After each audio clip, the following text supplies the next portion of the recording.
Good evening, everyone. I'm Rakhi Gautam from greytHR, the moderator for the session today. I welcome you all today to our 66th Parichay webinar. The topic for today is HR forecast, trends and priorities that we can expect in 2024. Now, before I dive into the topic, let's do a little housekeeping on how the session goes. So the session is divided into two parts. The first part will be the discussion with our experts, which will then be followed by an audience Q&A. So I can say the audience Q&A is where time is all yours, dear attendees. You can start putting across your questions and we will take them up towards the end. Also, the session is currently being recorded. So if you happen to miss out on anything, do not worry at all. We have got you covered. We will share the recording with you once it is done. And also, this recording will be available on our official greytHR YouTube channel. So you can always go there, watch it again. Now, I think we do have the quorum to start the session. So without any further delay, let's begin. In the ever-evolving landscape of human resources, staying ahead is just not an advantage, it's a necessity. Today, we will delve into the cutting-edge trends shaping HR in 2024, from the integration of artificial intelligence in talent acquisition to the redefinition of employee well-being strategies. In this session today, you will gain valuable insights to navigate the challenges and opportunities that lie ahead, ensuring your HR strategies align seamlessly with the demands of tomorrow. To decode all of that, and I'm sure that's a lot, we have two industry experts joining us today, Ms. Seepika Singhal, Senior Director, Head Global Total Rewards, Brillio Technologies, and Ruchika Garg, Head Human Resources, Sharp Business Systems India. Now, let me take you all through their profiles. Seepika Singhal is an experienced and seasoned total rewards professional with over 16 years of rich experience in managing HR strategy, compensation, benefits, performance management, design, and implementation of pay and benefits programs for various organizations spanning across multiple industries and geographies. In the past, she has worked with organizations like R1 RCM, HT Media, and Luminous Power Technologies, Cape Gemini, and HCL Technologies. We're very glad to have you here with us today, Seepika. Once again, welcome to the session. Thank you. Now, let me quickly introduce you to our other panelist, Ms. Ruchika Garg, Head Human Resources, Sharp Business Systems India Private Limited. She's an MBA graduate from London, is a strategic, business-focused, and results-driven HR professional with over 18 years of rich experience in HRBP and global talent acquisition.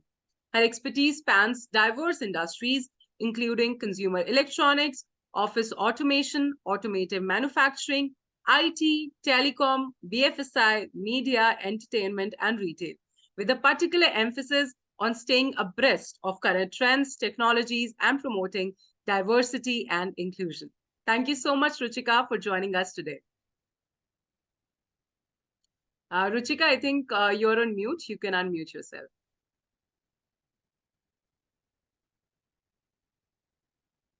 Thank you so much, Rakhi.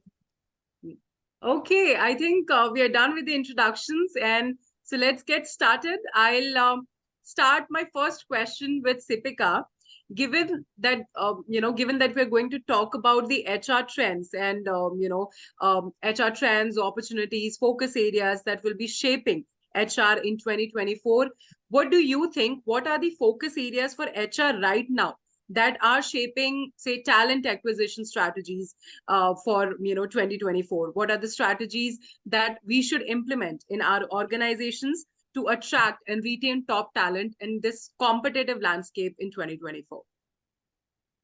First of all, thank you so much, Rakhi, for inviting me to this insightful and very interesting topic for discussion. And welcome you all who have taken out time in a bright, sunny, very good weather today. So sunny afternoon. So good afternoon to all of you.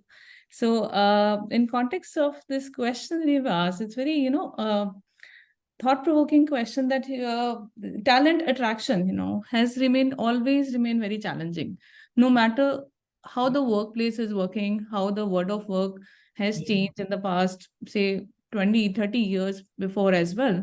So no matter which situation we have been into, whether it's an industrial revolution or it is a post-industrialization era, always attraction of a talent, and which is a rightful talent for your purpose, that has always remained a challenge.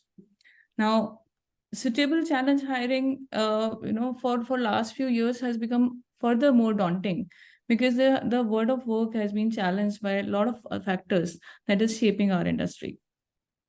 First and foremost, I would like to highlight that, uh, if you have observed, and even in your organizations, the organizations are now becoming flatter and thinner. A lot of senior leadership roles are becoming fewer and fewer. If we deep dive into this, maybe the reason for that is the baby boomer generation is retiring and much younger cohort is marching into our workplaces. There is a significant shift that is happening in the power dynamics. Still, if we take the data into cognizant, then, the millennial generation still form 65% of the workforce.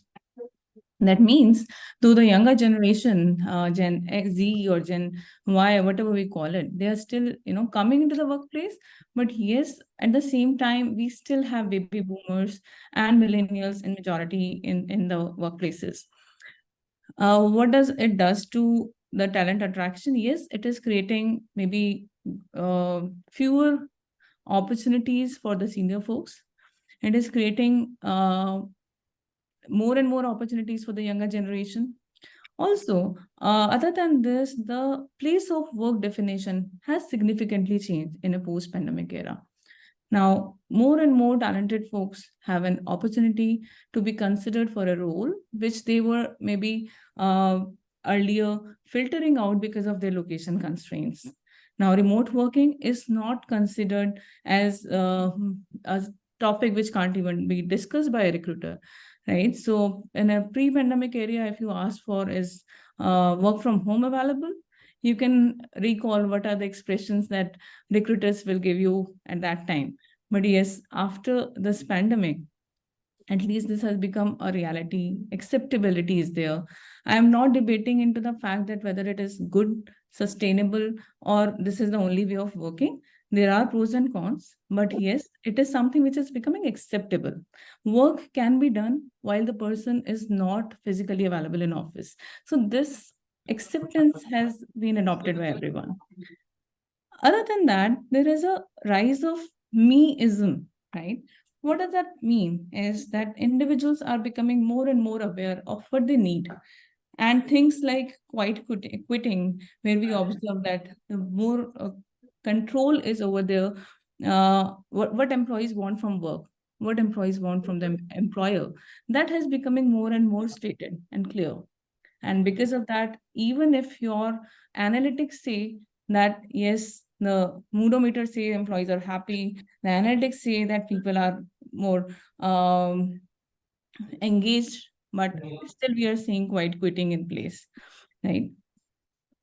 Other trend that is shaping is that long-term employment is, completely wiped out.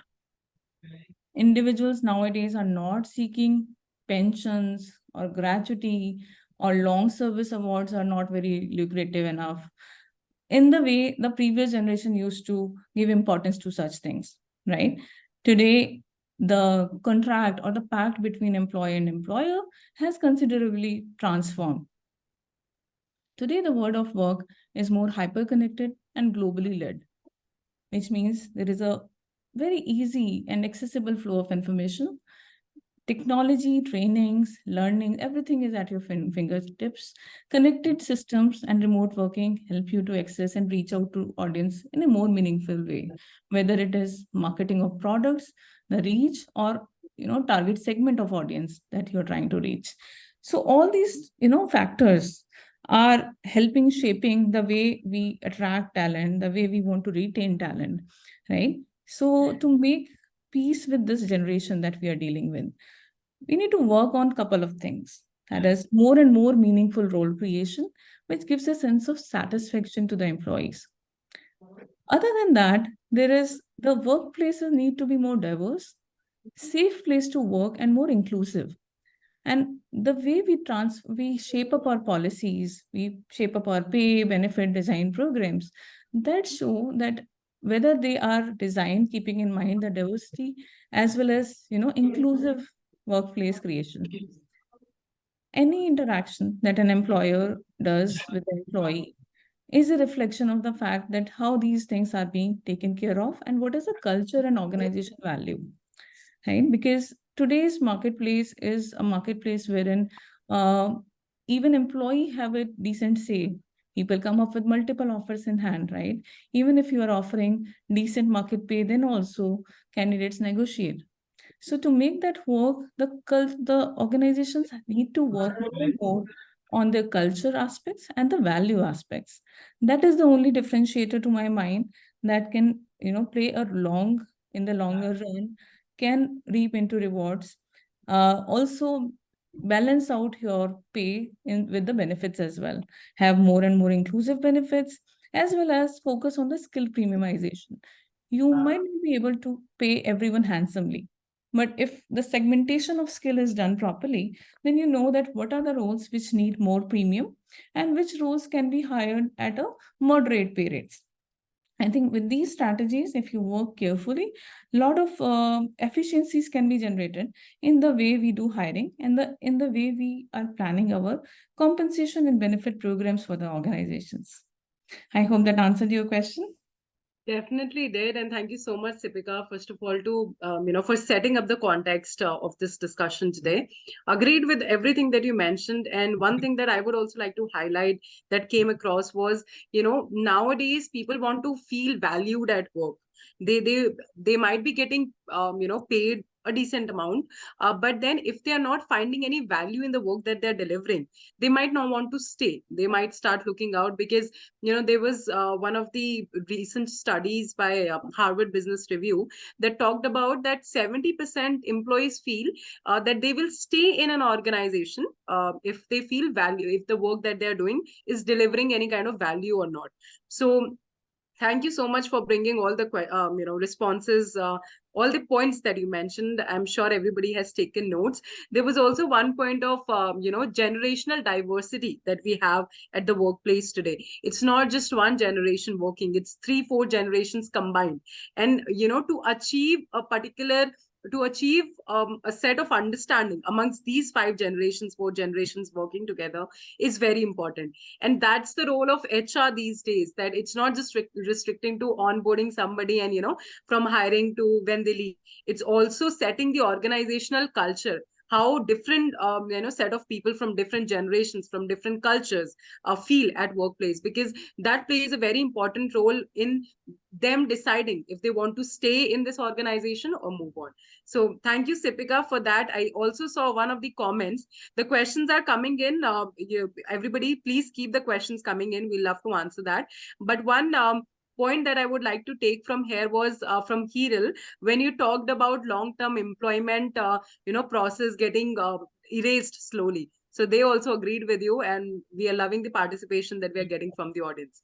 Okay, moving on to my next question for Ruchika. But before that, I have a poll ready for all of us. It's very easy. I'm just going to launch the poll, and I would request everybody to participate on this one.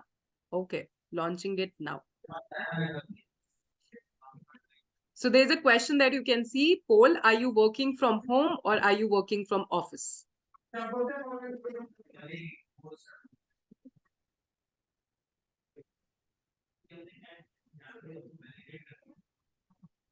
Okay, we have the results with us. So it's more of 20-80, 80% working from office and still 20% working from home. I'm the one who's also working from home. Thank you so much, everybody, for participating. The poll was was because our next question is on the similar lines. So Ruchika, given that we also saw some sort of a trend here with our participation, with the continued prevalence of remote work, but now that we see there's also majority of people working from office now, What adjustments are you making to your HR policies to support a flexible, and inclusive work environment? Not just your organization, in general also. What do you see? Do you think work from home is going to stay, is going to continue, or is it going to be work from office from now on, given that the pandemic is long over and people are returning to offices? Sure, sure. Thank you so much, Rakhi, and asking me a very interesting question because sometime after COVID, things has been changed. So people preferred working from home. In the starting, they enjoyed a lot, but somehow we have seen after spending 2 years at home, they wanted to return back to office. So in generic, with whom we have worked previously, or my other HR colleagues, we have taken the feedback.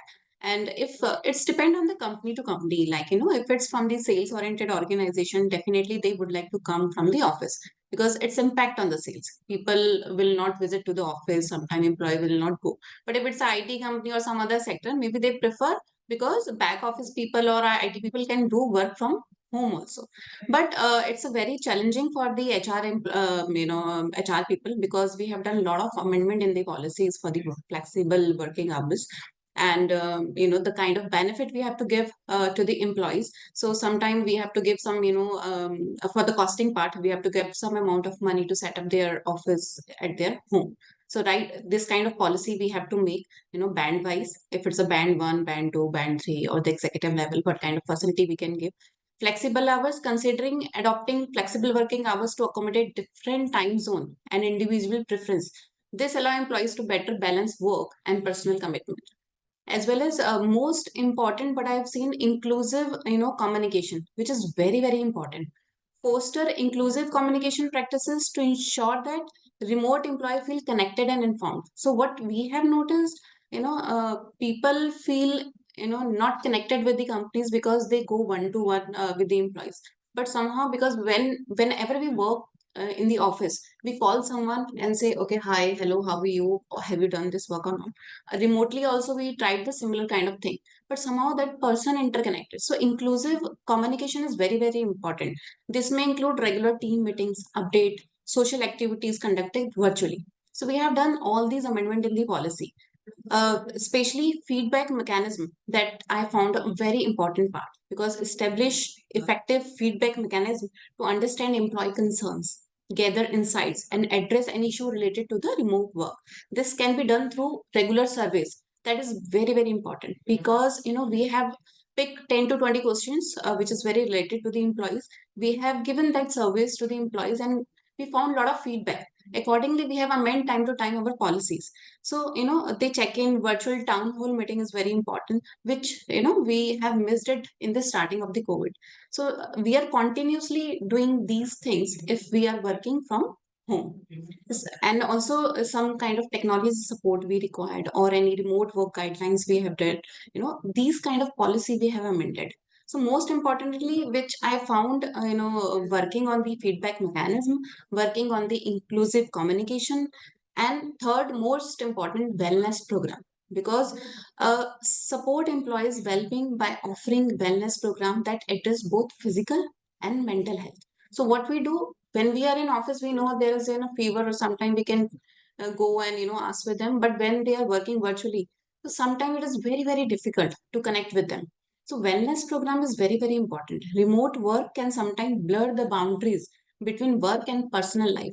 So promoting a healthy work-life balance is crucial. So sometime back, I'm just giving an example. What we do, we go with the health insurance policy. What they give us a medical health checkups once in a year. But what I found, there is a couple of more things in the industry, which is rising up to how employee feel better, and then we can nominate accordingly if they reduce their health, or not reduce, but if they increase a health wellness of that particular person. So I found one company also, which is working on the health checkups, and they giving a 3 month or 6 month of target to that employee, and along with that they are working with them and assigning one doctor to them.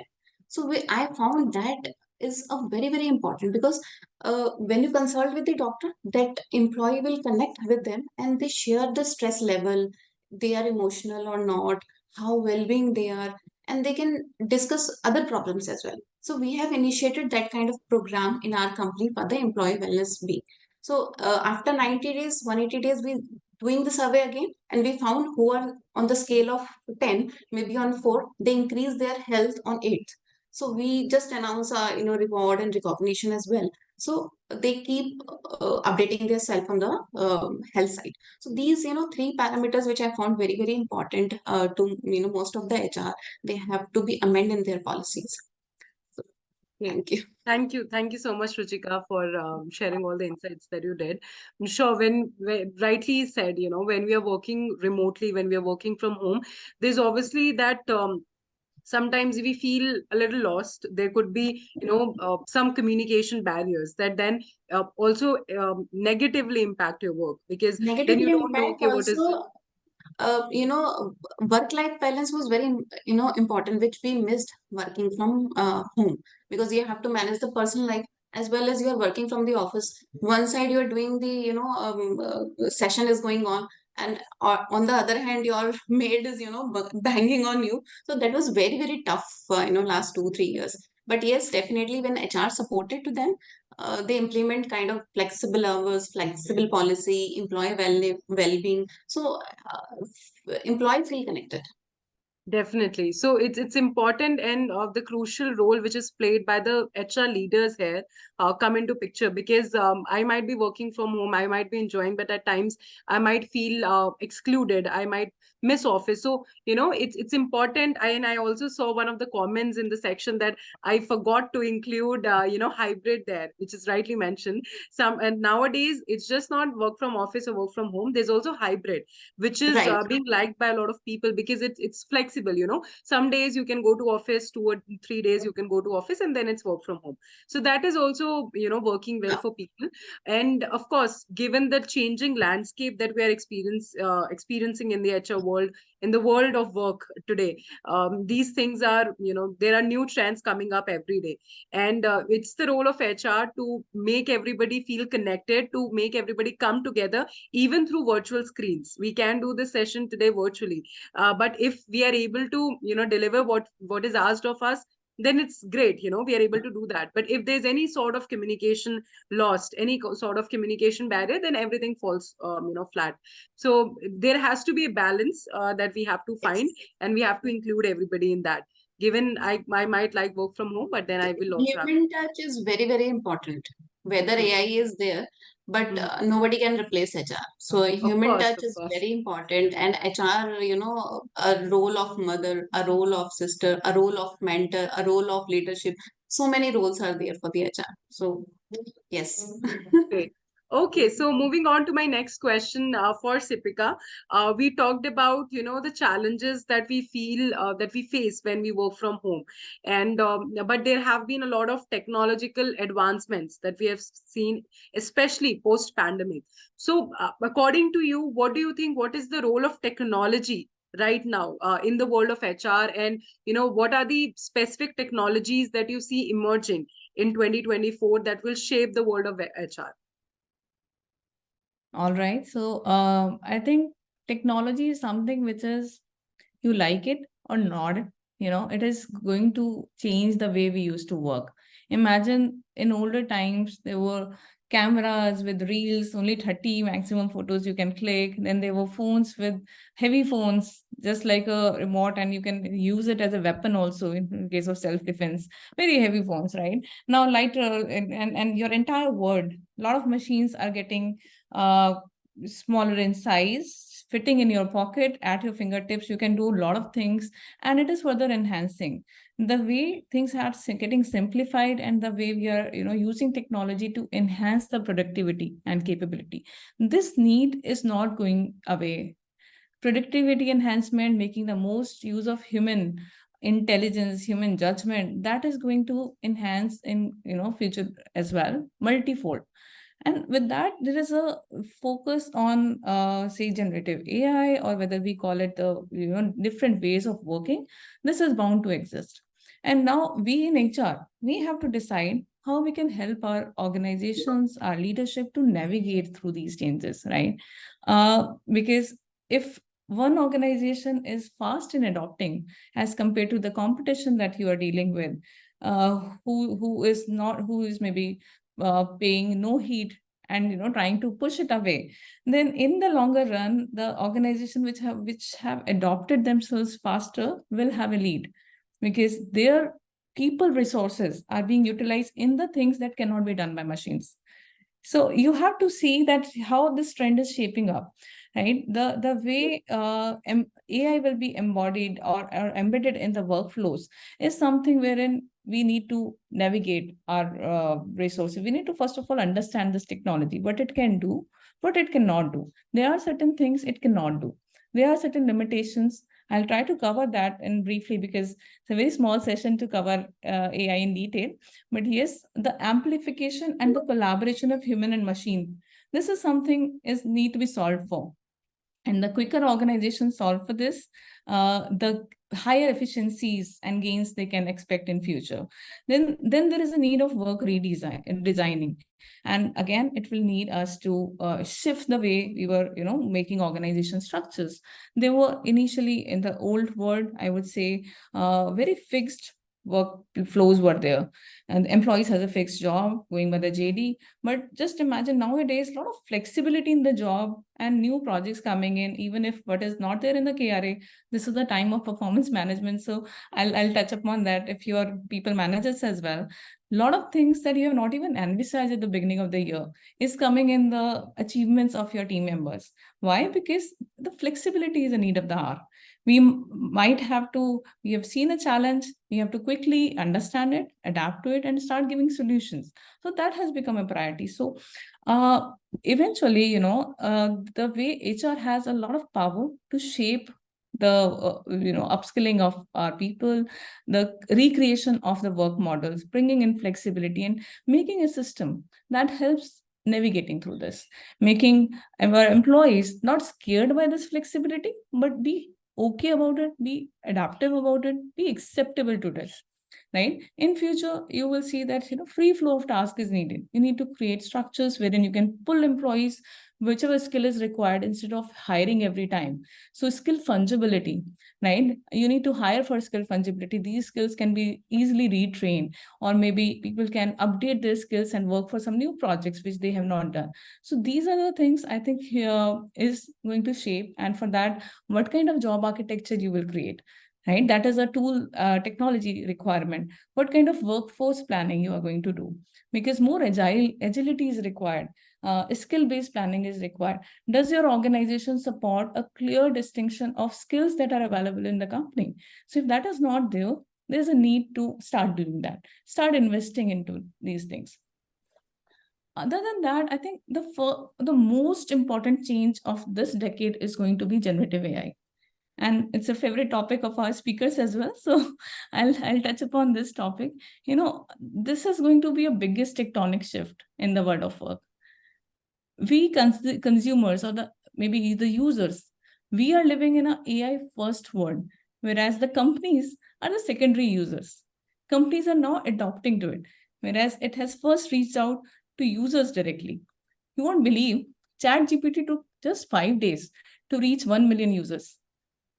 And out of the total 180 million users of ChatGPT, only 14.8% are in USA and 8.2% are in India. Where are the rest of the users? If these two big regions do not have a significant user base, that means it is all spread, right?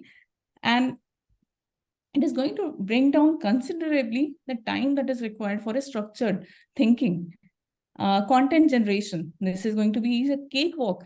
So all these jobs, no, I'm not saying it will take away, but yes, they can be a lot more productive, using and faster and more result oriented, using ChatGPT in their routine jobs, right? So we are not saying that it is going to take away jobs. It is going to augment the jobs. Sure. Thank you so much, Seepika, for that. And I think all of us agree, we started off with how technology is transforming the world that we are in today. And it's not like you can't help but use technology. You can't decide, okay, I don't like technology. Because I remember when, when computers first came, there was a strike by teachers, that, because there are computers now, students will just copy their homework and they'll not study all of that. So, of course, anything that comes in first, there's always a lot of talk about it, debate on it. But then, we have to take technology as an enabler and not something which is stopping us, restricting us. Because a lot of, a lot of us want to come work in an IT sector. But then when we talk about technology, then it's like, we become a little hesitant. Okay, is it going to take away my jobs? As you talked about chat GPT, there has been a lot of conversation about, even in fact, we would ask chat GPT, is chat GPT going to take away my job? So it's like, not that technology will take away your jobs, but it's important at this point that you start skilling yourself, upskilling yourself, reskilling yourself. And I can't be that, okay, this is my area of work and I will only work on this because this is my project. I have to keep up with the trends. I have to keep up with the new technologies that are coming in. I might be from a communications background, but then I might have to be a product manager one day. So how do I, hone my skills accordingly? So there are a lot of things that we have to work on, of course. And technology is definitely a game changer. It's going to stay and we have to keep up with it. So thank you for all the insights that you shared on that. I'll just, come to the next question that I had for you. Given your expertise in, rewards and recognition, and I think this is the favorite topic for everybody. When we talk about HR or anything, what we want to first understand is, how is it going to affect my pay? How is it going to, change how I'm going to be rewarded? So what is it that you feel in 2024? How are the rewards and recognition going to shape the world? Which are the new trends that we might see up coming in this sector specifically? That's my domain. So very interesting topic for me. So just pause and ask to stop me if I'm breaching your time limit on this topic. No, floor is all yours. So as I've said initially, there is the trend towards meism in this generation, right? With that, there is a focus on well-being. We have seen, all of us have seen in the pandemic that what matters at the end of the day is your health and well-being, right? When calamity strikes, that is something that makes you going, because health comes first at the end of the day. So in rewards and recognition, what is emerging as a key trend is hyper personalization of benefit. That is something that we are also focusing in my organization as a key agenda. What that means is that employees will want to receive the experience in a most relevant and appropriate way for them. We can't compartmentalize a generation saying that, okay, these are baby boomers, these are Gen AIs, these are Gen Ys, or these are millennials. We can't compartmentalize or have similar common practices or common benefits for everyone in that generation. We can't segment that, because individual choices and the personalized need of that particular employee, or even a single employee, may be different from that rest of the cohort. At the same time, wherever that employee is in their career journey, in their life stage, may be very radically different. So what we need to do here is that give an element of choice, right? Every aspect of the benefits that we design, try to see how you can bring in personalization, how you can make enablement of choices in the way you're tailoring or designing the benefits. What is the need and expectation understanding of that employee? You can't think for them being in their shoes.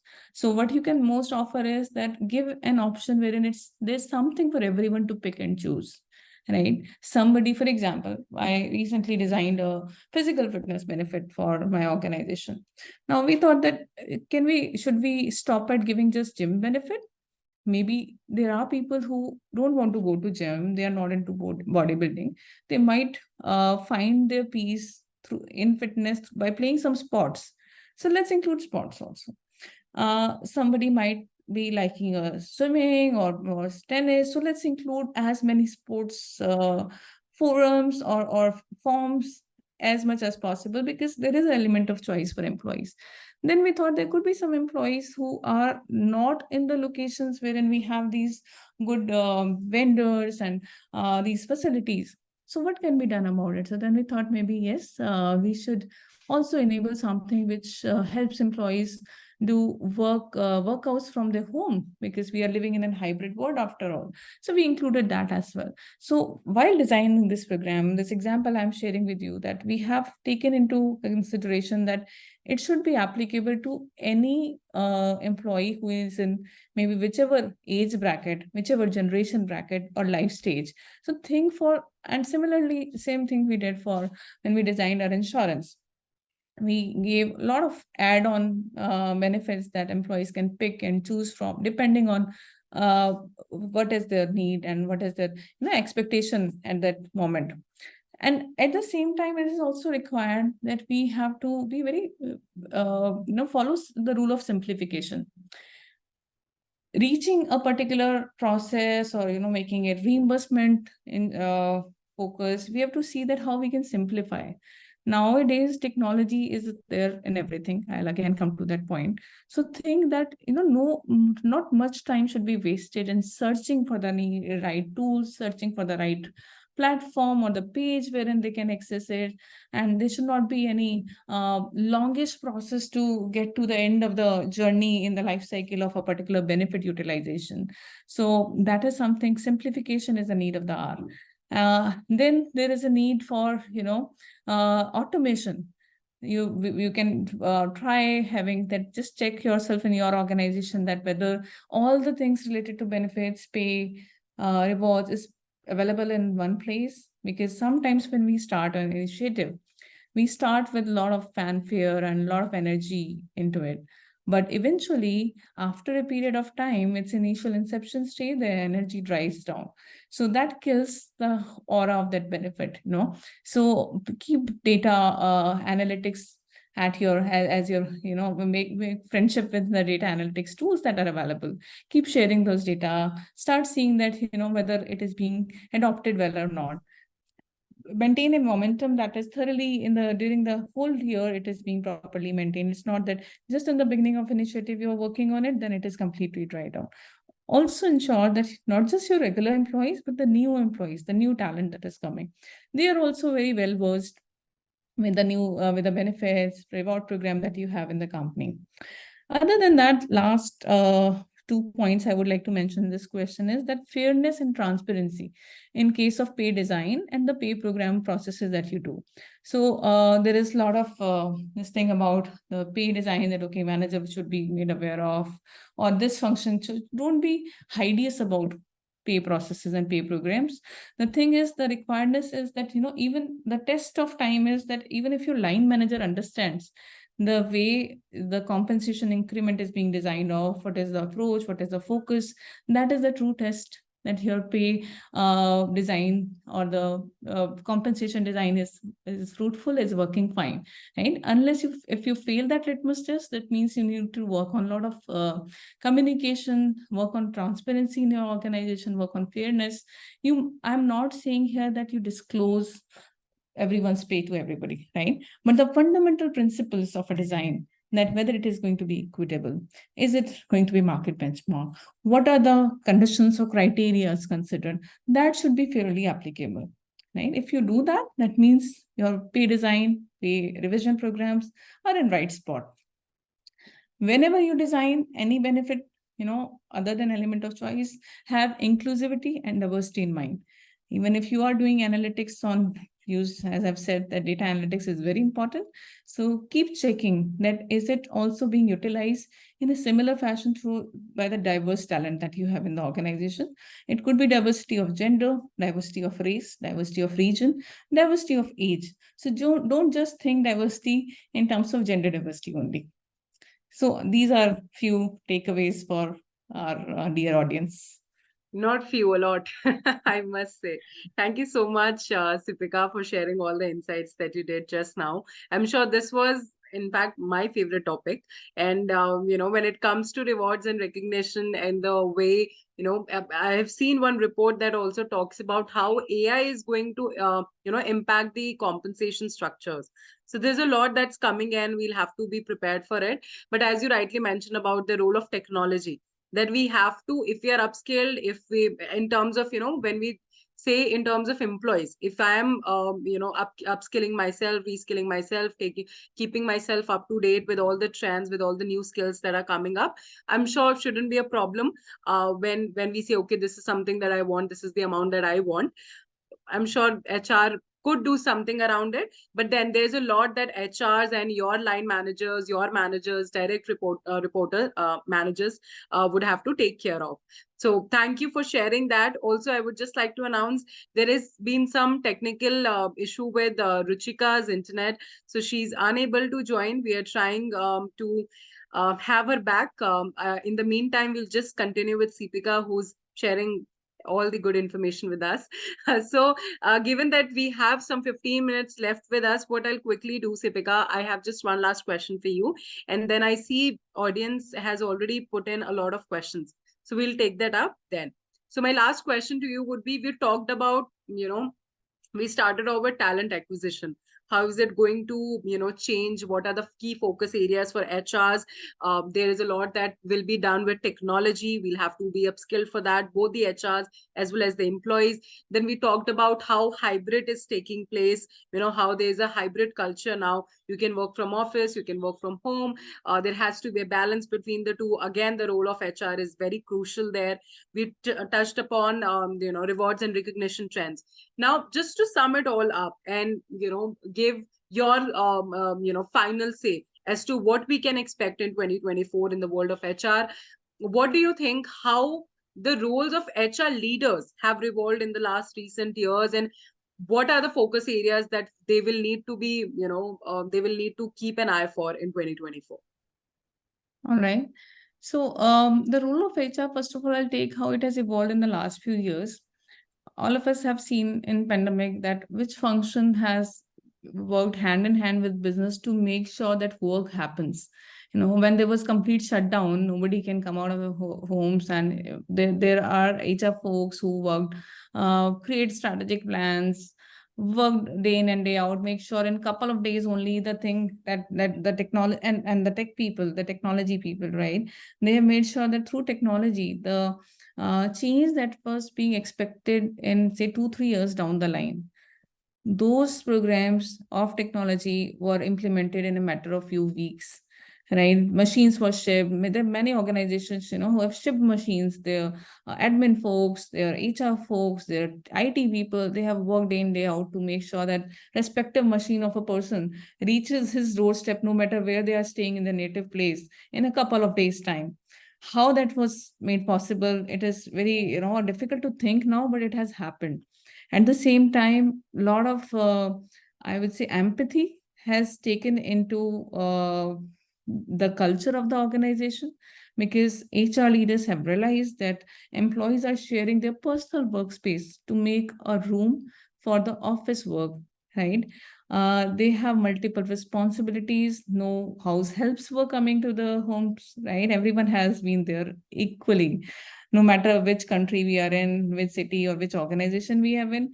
But everyone realized that there's a need of empathy because we are in this together. That was the sentiment, and with that, a lot of focus was there in communication, the way we communicate to our employees, the way we tell information. We have become more and more transparent towards telling the information that, okay, this is the impact. And as a result of that, we have seen that employees has also given their whole heart, and they have, make sure that productivity is not coming down. In that time, also the need for technology, and I'm from tech company, so I'm talking about technology here, that the impact of technology was positive, because augmented need for technology adoption was there. It is through technology only that work could have made possible, right? So you are remote working in the systems, the way you can log in, log out, attendance capturing, everything for that. There are softwares, and I think HR has not left any stone unturned to tide through that phase, right? Now, from there, we are moving into a age wherein generative AI again has given a lot of use cases. Hybrid work has become a norm. So we have to first of all see that what is the purpose of HR, right? The purpose of HR is to have a vision to make organization function better. For that, we need to understand who is our customer, right? Our employee is more well aware. Our employee is somebody who has gone through this tectonic shift of, this transition is there, who has multiple options to choose their employer, and they are well aware about their personal well-being needs, right? And they're also the first user in adopting this generative AI technology. So if they are our customers, then how we can make the process seamless, this journey of adoption of a digital, equation, solve that digital equation for success, how we can make that seamless for our organization, for our business purposes, and for employees also. So we should use technology as enabler in that journey. The key priorities for HR should be helping the business navigate through this tide, right? Understand your business first. So first and foremost role of HR in today, as well as it was there before, is to work hand in hand with business, knowing your business context, understanding your business context, and how you can help the need of your employees. That is first and foremost important, right? HR has to think digital first. HR has to think productivity first, and how the productivity can be boosted using optimization tools, right? That is something that is needed. Again, as we all know that generative AI use data, HR is the function in the organization that has access to lot and lot of data. So if we manage our data well, if we not just show pie charts and graph, but also show the insights out of that data, then it is going to help the leadership teams, the business teams to make decisions better, to decide about the talent, to decide about the team structures, the work models. So a lot of data insights is something that we are looking forward from the HR fraternity to provide to their leadership teams in their teams, right? Upskilling and reskilling. That is another trend that is very much taking up shape. And that is a challenge for HR, because knowing what all skills exist is a challenge in the organization. It is an ever-changing thing. A skill is not a constant or a constant data that you have done one by doing a pilot exercise. It keeps on shifting because employees today are learning new skills. They are working on multiple projects. So it is ever changing. So how you make sure you adopt technology and systems that help you in HR to map the skills. Because if skill repository is in perfect order and is a reliable data, it will help you doing effective hiring. Some places where the current role is getting redundant, you can redeploy those employees by training them to newer skills, right? So you can hire only those skills which are completely in shortfall in the organization, right? And even that skill fungibility I've spoken about, that can be utilized. This will help in speeding up the recruitment process. It will also help in lowering down the attrition, because there is always a new job that you can give it to employees, or reskilling or upskill role, or a role change in the organization itself is available. So that is on the skilling and talent management side. Technology I have touched upon. Just to summarize, alignment to business objectives is something that I have touched upon. Utilization of data for effective decision making. I think that is all, that covers it all, Raki, and we can leave some time to handle questions as well. I hope that answers. Sure. Thank you so much. That was a lot, and I'm sure everybody has taken their notes. And thank you so much for summing it up all so clearly. And thank you so much once again. I think this discussion has been fantastic. There was a lot to take from this. Just a little sad that Ruchika couldn't join back, but I'm trying to have her back for this audience Q&A as well. But in the meantime, let me quickly take you through the questions that we have. So the first question that I can see here is, okay, so what are the main challenges for recruitment agencies these days, according to you?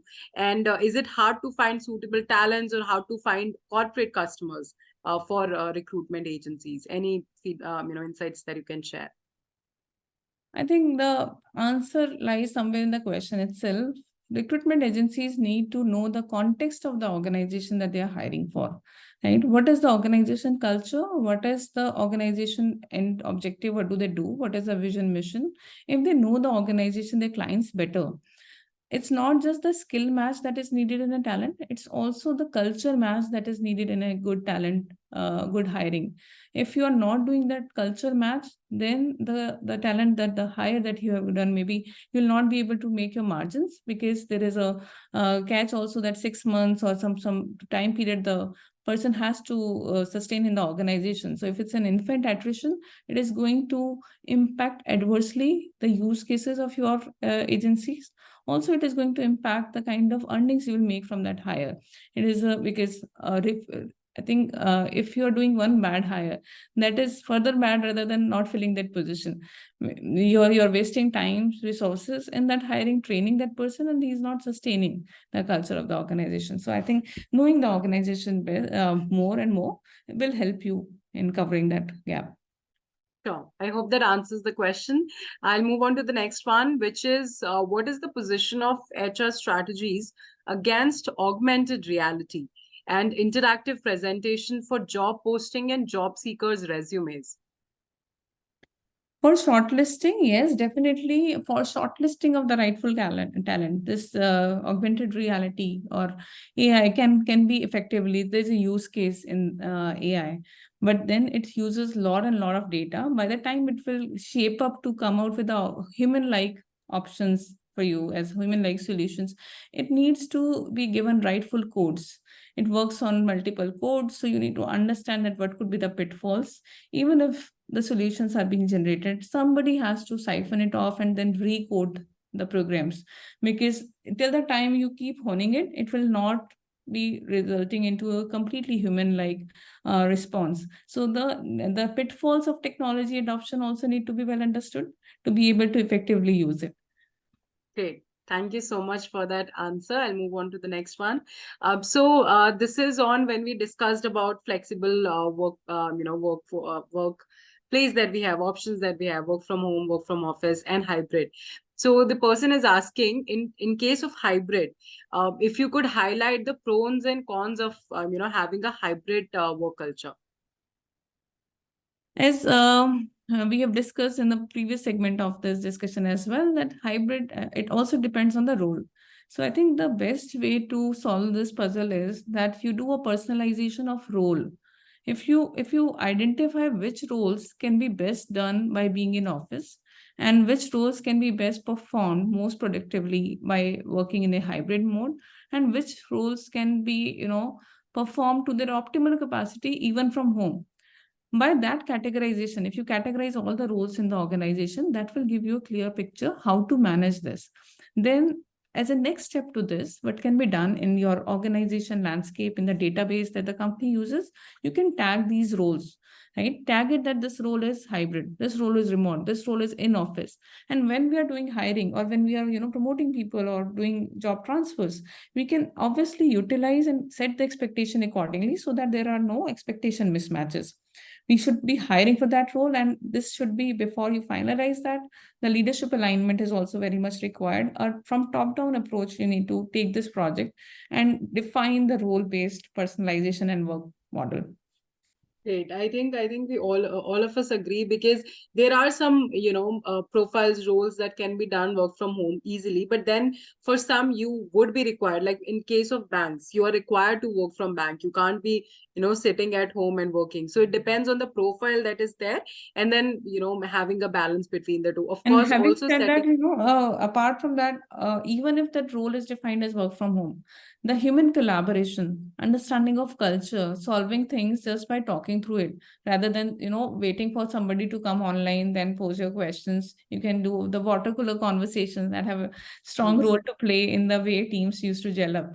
So those things, having luncheons together, having team meetings, all hands, goal setting. So these have their own importance in the overall organization culture. Definitely. I think Make a I room for love these the collaborations. the phrase that you use, no, water cooler conversations. Loved it. I'm sure, because what happens when we are working virtually, there's there's so much that there's only so much that you can do, right? There's only so much that can be done online. But when it's work from office, you're face to face interacting with everybody, there's a different kind of environment that gets set up, and you're able to interact, have better understanding amongst yourselves. So it's important to have that balance. Human And touch there is is another, thing that I was coming to my mind and I would like to share. Most of us have find our bestest buddies in our work environments, right? You find somebody to share with, to collaborate, to share something which is maybe not just office rumors, but things which are very personal to you, and you are seeking advice, parenting advice, a working mother advice, or how to manage things, multiple things, right? So there are many folks who have got their life partners in their workplaces. So I yes. think this is a human working together, right? It's a has its own benefit, which cannot be taken away by remote working. So find a balance for those roles, Balance. which the balance is the need of the hour, I think. Definitely. In terms, whenever there's technology involved, you have to find the balance between technology and human touch. So it could be the role that you are in, it could be about flexible work culture, it could be about the skills that you have. So there has to be a balance between the two. So thank you so much for sharing that. I hope this answers the question for you. Now, moving on to the next one, which is if you could share what are the employee wellness programs that we can look out for 2024, maybe the initiatives that can be planned. So a lot of initiatives around the way health and well-being is being managed. I think focus is on a holistic well-being nowadays, and the more you focus on holistic well-being, it has all the dimensions of physical wellness, your emotional wellness, mental wellness, financial wellness, and social wellness. So if you think your well-being programs are these inclusive of all these dimensions, because you need to be socially well as well, financially well as well. So what programs you are coming up in your organization that caters to different well-being needs of our multi-generational workforce? I think other than that, there's a lot of very innovative benefit program, which is not just you, but your dependents, which could be not your family dependents, but your pets as well. So pet insurance, pet walkers covering up for that. So there is a concept that is emerging that of a wallet base in terms of well-being management. So you decide that what is the wallet share you want to contribute to an employee well-being, and give as much options as possible. So depending on their need, they can pick and choose that what is more important at this hour, what is already being taken care of, and where the employee wants to spend that wallet share, by even maybe complementing through their own expense as well. So whatever organization wants to give, they can use it either in their maybe self annual health checkup, or a gym membership, or a pet walker fee, or a substitution reimbursement for those kids. Anything and everything can be brought into that umbrella, but we need to see that what is more feasible from an administrative perspective also. As I've said, simplification is the need. So try to use technology to make it simplify, because it should not be the case that you are expanded it so much that it is very difficult to manage, and at the end, employees also very confused how to utilize these benefits. Sure. Thank you so much. I really like the idea of wallet that you have, and then it's also pet insurance. You wouldn't come across something like this very often. So it's great. There are employee wellness programs, initiatives that are coming up, and we can choose what suits the best and work accordingly. So thank you so much for sharing those insights. I'll move on to the next question from Reema Banerjee. The question is, how do you ensure moonlighting or less of productivity is not there during work from home? I think this is something which has come up as a pitfall of working from home continuously. As we have said, balance is the need of the hour. If you're, striking the right balance, you can arrest these trends of moonlighting. Then there is a statutory way also to arrest these trends. If you check your provident fund data, you can't have PF at multiple organizations. So you can do an audit, regular audits for the PF monitoring, and through that you can capture such trends. In your background verification process, you can add that to check for any malpractices of moonlighting happening in the organization. Because yes, work from home, the employee might be diverting their energy to elsewhere, but working in two organizations is basically not statutory at today's age, and today's law does not permit for that. So I think that is something we have to be mindful about. Also, the regular checks on productivity that you can do. The people manager should be trained enough to capture these trends when they see it, and how to report it. So bring a process around it that the manager is noticing. What are the things that they should be watching out for? Sure. Thank you so much. I hope that answers the question. Moving on to the next one, from Hiril. How much lessen the long-term employment thought will be beneficial or affecting the business? Please share your thoughts. Like we talked about how, often we switch these days. So how will that affect? The meaningful work, as long as employees getting meaningful rewards, meaningful work, I think the idea of quitting, that employee conceptualize, or that comes that the first trigger point when it happens, and okay, now I've decided, now I'll start looking. I think that is the crucial step where the make or break is happening. And that cannot be captured through any trendsetter or moodometer. I think we should train our first line managers to make sure that these break in the mindset of the mental breakage should not happen between the contract and between the bond that employee has with the organization. So we have to be very sensitive while dealing with people. We are not dealing with machines. We are dealing with people. So that is something that is important. Still, I would say there is the importance of long service award. Somebody in this age also who has been there for 5 years, 10 years organization, effectively contributing, because we need such people who have seen organization going up and down and through these transformative phases and years, because they have rich experience that can be honed. But you should not be having biasness towards those employees. We need to see how to use their experiences in a most constructive, channelized way. Sure, I hope that definitely. answers. There definitely does. There are a lot of questions, so I'm just trying to have a rapid, fire sort of with you. So quickly moving to the next one from Mahesh Kumar P.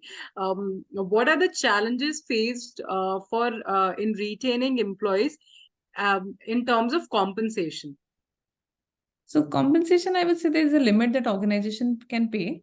You need to be very clear that what is your pay max, right? If for that pay max, your organization, your employees getting retained at a higher level, you need to see that what is the time duration in which he is ready for the next move within the company. If you foresee that move is very shortly happening, you may still consider that request for retention, because this employee has far greater experience as compared to the cost of finding somebody new, training them. So that it's a use case and makes sense. But if you think there's a wide gap between what employee is asking and what is your pay max for that particular role, then you should call it out. Sure. I hope that answers the question. Next question is from Jay Pandey. Hi, Seepika. How can we enhance employee participation in team building and employee engagement activities?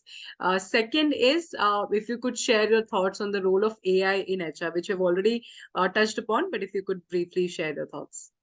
I think first team building and collaboration. So after this pandemic period, everyone is looking forward for human collaboration, going out, meeting people.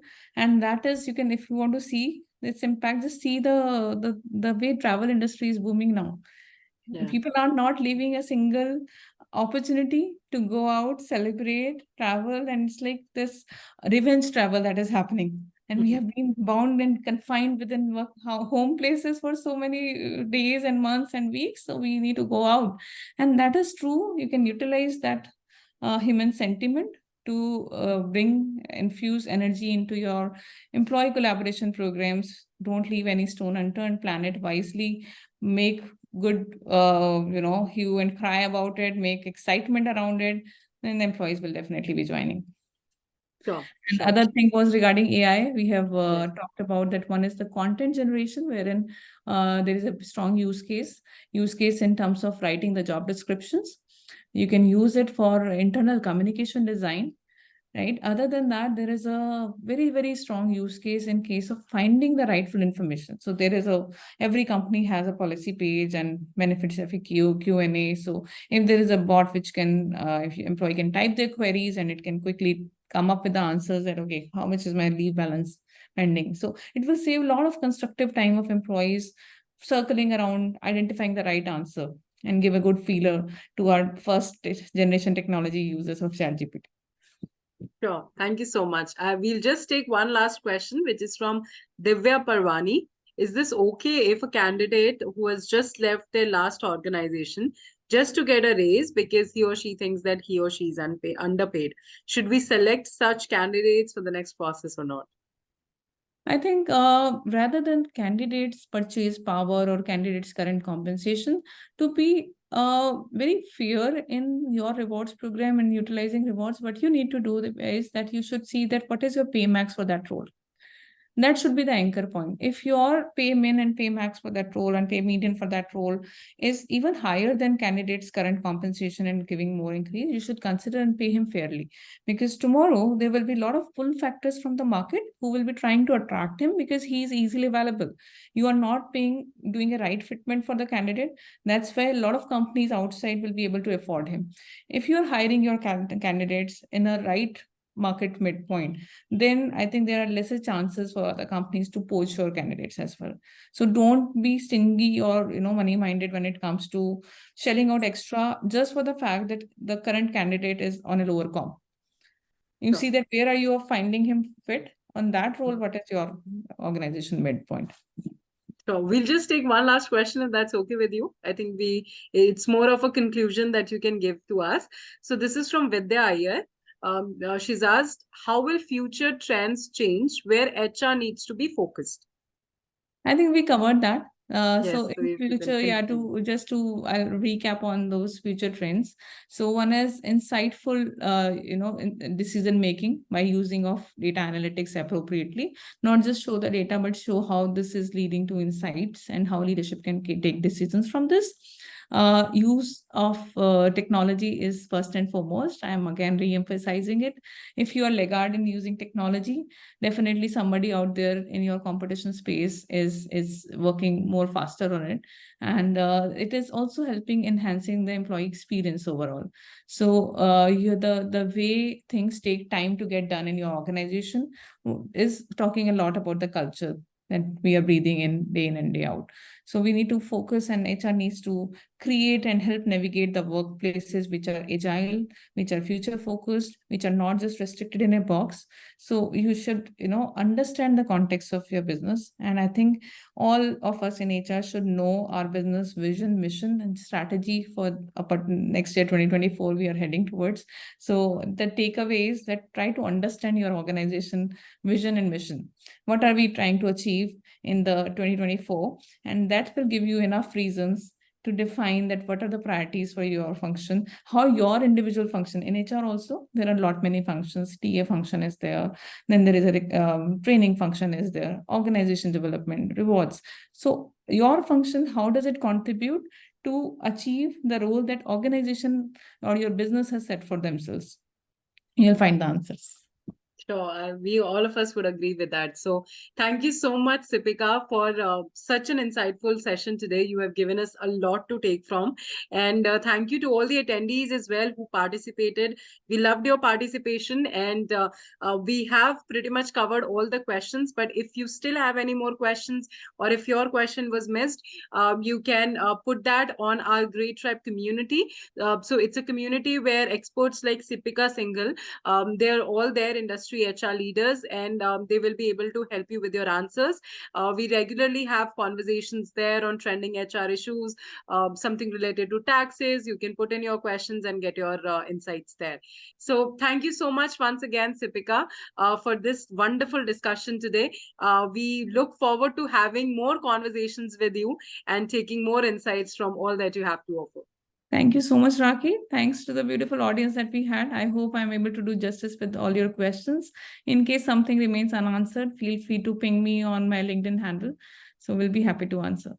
Thank you. Definitely. As promised, and I also see one of the comments, we will be sharing the recording of this session with you all by next week. And this will also be uploaded on our greytHR official YouTube channel. So you can always go there, watch it. We'll also share Seepika's credentials. If you want to get in touch with her directly, you can do so. So thank you so much once again, and until next time. Thank you so much. Thank you. Have a great day.